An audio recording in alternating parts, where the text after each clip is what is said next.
Yung IPAS po talaga parang during review ko po nag-attend ako ng mass. Actually sinabi ko po ito nung interview ko with Ma'am Jamie and Coach Mark na dun sa gospel po, parang ano ni Father na what makes you closer to God is really a blessing. That's why I consider IPAS po as a blessing po talaga kasi during nung review days ko po is hindi lang na-mold po ako as a yung nag-add ng learnings sa during review but parang na-strengthen ko yung spiritual health ko rin.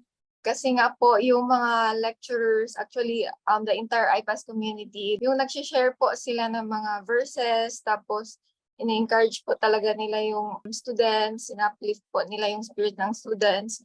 Yung ganun po ba? So, doon rin po parang strengthen yung faith ko kay Lord, hindi lang dahil I am asking for something, but because yung tiwala ko po kay Lord na whatever I do, kapag yung inask ko po sa Kanya talaga, kapag you are really sincere, ibibigay niya po talaga sa'yo.